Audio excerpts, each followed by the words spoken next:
नमस्कार दोस्तों, मैं रुपेश आप सबका स्वागत करता हूं आपके अपने यूट्यूब चैनल रुपेश एडुटेक में। तो आज हम डिस्कस करेंगे सब्सिडी होता क्या है या किसको प्रदान की जाती है और इसका प्रोसीजर क्या है या कितने प्रकार का होता है। उन सब चीज़ों को हम एक एक करके बिंदुवार तरीके से चीज़ों को डिस्कस करेंगे। यह एग्ज़ाम के पॉइंट ऑफ व्यू से भी बहुत इंपॉर्टेंट होता है, प्लस एक भारत के नागरिक होने के नाते आप सबको इसके बारे में जानकारी होनी चाहिए। अगर इस वीडियो का लेक्चर का पीडीएफ आप डाउनलोड करना चाहते हैं तो वीडियो के डिस्क्रिप्शन में दिए हुए टेलीग्राम लिंक को फॉलो करके वहां से इस वीडियो के लेक्चर का पीडीएफ डाउनलोड कर सकते हैं। तो चलिए शुरू करते हैं आज का अपना सेशन। तो सबसे पहले समझते हैं कि सब्सिडी आखिर होता क्या है। तो सब्सिडी क्या है कि एक प्रकार का जो फाइनेंशियल हेल्प है जो कि सरकार द्वारा किसको दिया जाता है, किसानों को, उद्योगों को, उपभोक्ताओं को, मेनली जो गरीब है कंज्यूमर्स, उनको यह प्रदान की जाती है। जिसके कारण क्या होता है कि वांछित लोगों के लिए ज़रूरी चीज़ों के दाम नीचे आ जाते हैं। तो समझते हैं कैसे नीचे आते हैं। मान लीजिए कि एक यूरिया का बैग है 750 रुपये पर बैग, उसकी जो है कीमत है, ठीक है। तो गवर्नमेंट क्या करती है कि इस पर 400 रुपये की अगर सब्सिडी दे दी, 400 रुपये की सब्सिडी अगर दे दी तो ये यूरिया का बैग जो है डायरेक्ट 350 रुपये में उस फार्मर को मिल जाता है। और ये 400 रुपये जो सब्सिडी का है ये डायरेक्ट जो है उस गवर्नमेंट क्या करती है कि यूरिया बनाने वाली कंपनी को दे देती है। जिससे क्या होता है कि फाइनेंशियल हेल्प मिल गई और किसानों को 350 रुपये में यूरिया का बैग मिल जाता है। तो इस तरीके से सब्सिडी काम करता है। वहीं अगर हम कुछ आंकड़े की बात करें तो 2016-17 के लिए कुल सब्सिडी बिल कितना था, तो 2,32,704 करोड़ रुपये था। वहीं अगर हम 2017-18 की बात करें फाइनेंशियल ईयर की तो 2,40,338 रुपये था।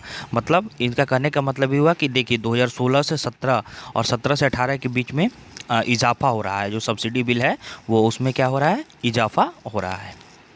ठीक, आगे हम समझते हैं कि सब्सिडी के डेफिनेशन को समझते हैं। आखिर सब्सिडी होता क्या है। तो जैसा कि मैंने पहले बताया कि सब्सिडी एक प्रकार का वित्तीय सहायता है, यानी कि फाइनेंशियल हेल्प है जो कि सरकारों द्वारा किसानों, उद्योगों, उपभोक्ताओं को उपलब्ध कराई जाती है। जिससे क्या होता है कि वांछित लोगों को, मतलब जिनको आवश्यकता है उस चीज़ की, उस ज़रूरी चीज़ों के दाम क्या होते हैं, नीचे आ जाते हैं।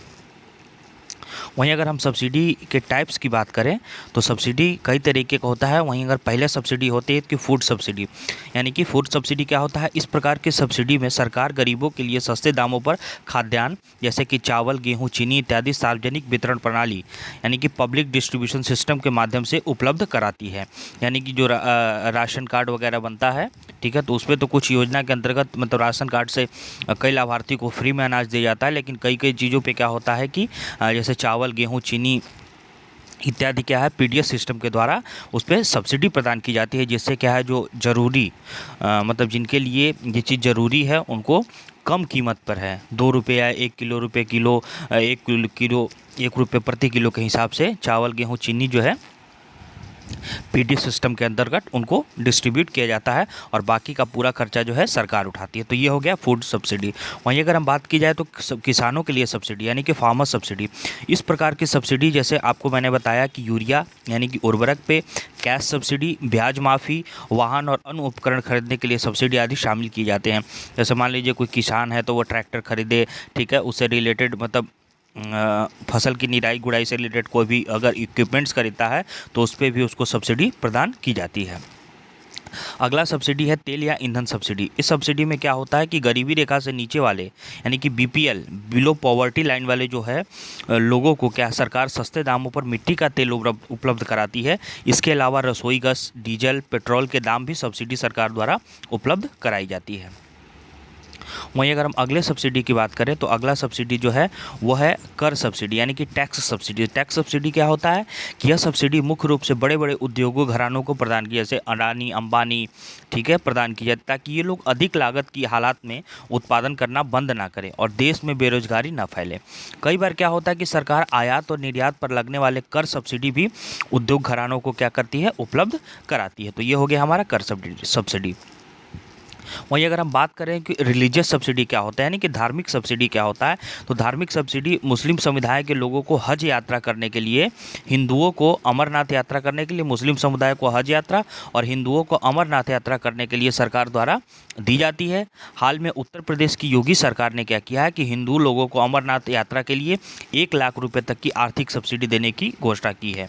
ठीक है, तो ये दोनों कम्युनिटी को जो है दिया जाता है। वहीं अगर मुस्लिम समुदाय को हज यात्रा के लिए और हिंदू समुदाय को अमरनाथ यात्रा के लिए जो है दिया जाता है। ये कुछ डाटा है। ठीक है, हज कोटा से कितने मतलब लोगों को सब्सिडी दी जाती है अलग अलग विभिन्न राज्यों में।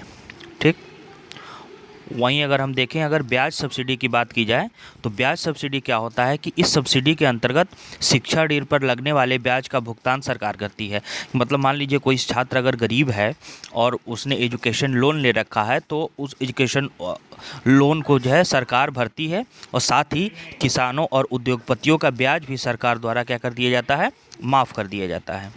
सब्सिडी के उद्देश्य का जो मुख्य लागत और जो मूल्य के बीच के अंतर को कम करना है। सब्सिडी का उद्देश्य क्या है कि जो मुख्य उद्देश्य है लागत और मूल्य के बीच के अंतर को कम करना है, जिसके माध्यम से क्या हो, ज़रूरतमंदों को लागत से भी कम दामों पर वस्तुएं उपलब्ध कराई जा सके।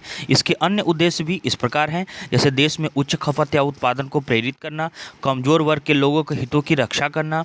वहीं अगर हम बात करें तो सामाजिक कल्याण को बढ़ावा देना। तो ये कुछ इम्पॉर्टेंट जो है सब्सिडी थी, कितने प्रकार की सब्सिडी होती है। वहीं अगर हम कुछ डाटा की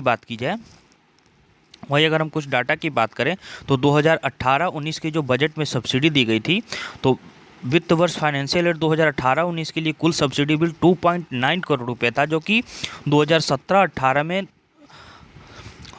2,64,125 करोड़ रुपए होने का अनुमान था। 2018 के बजट प्रस्तावों के मुताबिक 2018-19 वित्त वर्ष के लिए सब्सिडी का मुख्य खर्च भोजन, पेट्रोलियम और उर्वरक पर होगा। कुल सब्सिडी बिल के लिए दी गई राशि पर सरकार ने 2017 में ब्याज के भुगतान के रूप में 23,634 करोड़ रुपए खर्च किए थे। वहीं अगर हम 2018-19 के लिए अगर बात करें तो 20,917 रुपए जो है खर्च करने का अनुमान है। एक और सब्सिडी देख लेते हैं कि खाद्य सब्सिडी होता क्या है, यानी कि फूड सब्सिडी क्या होता है। सरकार क्या है कि फाइनेंशियल ईयर 2018-19 के लिए खाद्यान्न सब्सिडी के लिए 1,69,323 करोड़ रुपए का प्रावधान किया है, जो कि अगर हम पिछले साल यानी कि 2017-18 से कंपेयर करें तो पिछले साल कितना था, 1,40,281, यानी कि तकरीबन 29 करोड़ रुपए का जो है इजाफा हुआ है।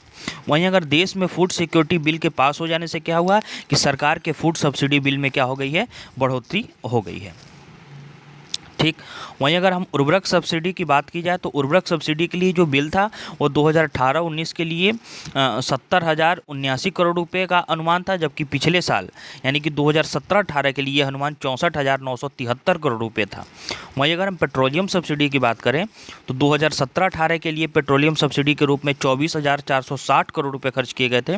वहीं अगर हम अगले वित्तीय वर्ष यानी कि 2018-19 के लिए 24,932 करोड़ रुपए का अनुमान लगाया गया है। इसी आवंटन में जो है एलपीजी सब्सिडी के लिए भी 20,377 करोड़ रुपए और केरोसिन के लिए 4,555 करोड़ रुपए खर्च होने का अनुमान है। वहीं अगर हम बात करें ये ऑयल सब्सिडी का, तो ये कुछ डेटा है। ठीक है, अलग अलग फाइनेंशियल ईयर के लिए, जैसे 12 से 13, 13 से 14, 14 से 15, 15 से 16, 16 से 17, 17 से 18। अगर हम वहीं आंकड़ों से स्पष्ट करें तो 2018-19 में, ठीक है, हालांकि 2018-19 का डाटा यहाँ पे दिया नहीं है, 2018-19 में जो है सब्सिडी का कुल बजट जो है 2,92,824 करोड़ रुपए पहुँच गया। वही उम्मीद अगर की जाती है कि अगले वित्तीय वर्ष में यह आंकड़ा और भी ज़्यादा हो, यानी कि 19-20 में। कुछ अर्थशास्त्री तो यहाँ तक मानते हैं कि सब्सिडी के इस बढ़ते बोझ को अर्थव्यवस्था के लिए अतिरिक्त बोझ मान रहे हैं, जो कि ठीक नहीं है, क्योंकि यह अतिरिक्त खर्च देश में सभी वर्गों के कल्याण पर खर्च हो रहा है और इससे ज़्यादा फायदा किसानों और समाज के गरीब लोगों को हो रहा है। मतलब दो ही वर्ग जो हैं इससे ज़्यादा लाभान्वित हो रहे हैं, किसान और समाज के गरीब वर्ग। Thanks for watching this video.